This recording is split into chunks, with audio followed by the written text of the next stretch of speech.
వర్షాలకు ముంబై, ఢిల్లీ, చెన్నై, హైదరాబాద్, విజయవాడ, గుంటూరు వంటి నగరాలు జలమయమైనప్పుడు ఇంకా నిర్మాణ పనులు పునఃప్రారంభం కాని అమరావతి రాజధాని ప్రాంతం జలమయం కాదా అంటే కాకూడదనే వాదిస్తున్నాయి వైసీపీ సోషల్ మీడియా గ్యాంగులు.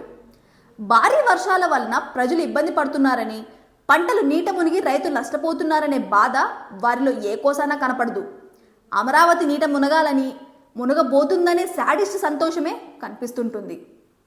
శాడిజం ఓ వ్యక్తిలో ఉండటం ఆశ్చర్యం కలిగించదు.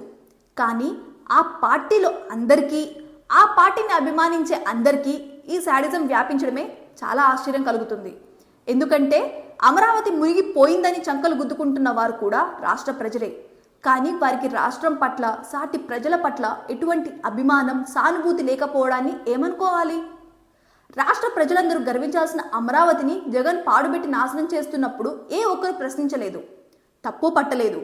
దానివల్ల రాష్ట్రానికి వేలు లక్షల కోట్ల నష్టం వాటిల్లుతుందని తెలిసినా ఎవరు తప్పు పట్టలేదు. అమరావతిని కాదని 3 రాజధానులు, విశాఖ రాజధాని అని జగన్ 5 ఏళ్లు కాలక్షేపం చేసినా వైసీపీని అభిమానించే వారికి తప్పుగా అనిపించలేదు.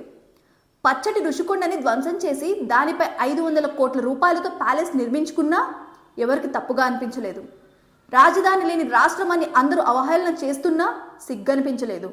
కానీ కనీసం డ్రైనేజ్ కాలువలు కూడా నిర్మించని అమరావతిలో నీళ్లు చేరితే మన రాజధాని మునిగిపోయిందని సోషల్ మీడియాలో వైసీపీ మద్దతుదారులు చంకలు గుద్దుకోవడం శాడిజం కాక మరేంటి?